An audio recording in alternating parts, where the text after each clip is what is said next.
या ठिकाणी सर्वप्रथम सातारकरांना मी सांगू इच्छितो, लोकसेवेचं व्रत घेतल्यानंतर 2004 सालापासून होणारी प्रत्येक लोकसभा आणि विधानसभा या ठिकाणी मी तुमच्या कर्मांसाठी, तुमच्या विकासासाठी लढत आलो. नाहीतर मी माझ्या स्वतःच्या क्षेत्रामध्ये त्या ठिकाणी माझ्या मनगटावरती नाव कमवून साताऱ्याचंही नाव मोठं केलं.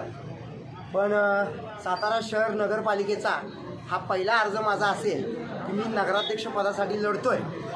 कारण नगराध्यक्षपद हे खुल्या वर्गातनं थेट आहे आणि त्यासाठी आपण जर साताऱ्याच्या सगळ्या बाजूनं विचार केला तर तुमच्या निदर्शनास एक गोष्ट येईल की 100 किलोमीटरवरनं माझे सगळे सहकारी सातारकर सकाळी नोकरीला जातात पुण्याला. पण साताऱ्यामध्ये संपूर्ण जमीन सुपीक आहे, पाणी आहे, सगळं आपण संपन्न आहोत सगळ्या गोष्टीनं. पण या ठिकाणी राजकीय इच्छाशक्ती नसल्यामुळे साताऱ्याचा विकास नव्हे, सातारा भकास झालेला आहे. आता खऱ्या अर्थानं जर तुम्ही सर्वजण जागरूक होणार असाल तर त्या ठिकाणी आपलं बहुमोल मत मला देऊन सातारा शहर माझ्या हातामध्ये द्यावं. या ठिकाणी थोरले बंधू जे आहेत आमचे, ते खासदार आहेत. आता आहे ना त्यांच्याकडे खुर्ची एक, दुसऱ्यांकडं आमदारके. आता मला द्या. हा विकास तुमचा होणार आहे, माझा नाही. पुण्यामध्ये राहत असताना सातारकर म्हणून आयडेंटिटी मी सोडलेली नाही. माझं काय म्हणू, आधार इथला आहे, वोटर इथला आहे, रेशन कार्ड इथलं आहे, मी सातारकर आहे.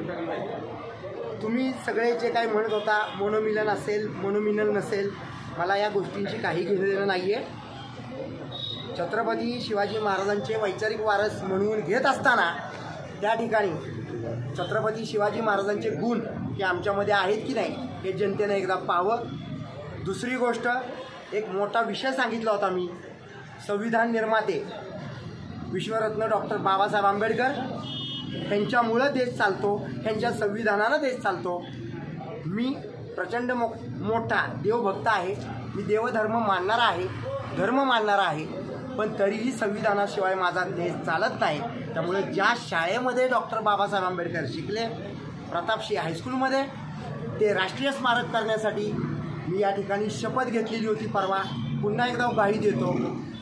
या ठिकाणी जितका भकास झालेला आहे सातारा, तो तुम्ही विचार करा. आणि मी ज्या पद्धतीनं सितारा बनलो तुमच्या सगळ्यांच्या प्रेमामुळं, तसा साताऱ्याला सितारा बनवण्याचा मला त्या ठिकाणी मान द्या.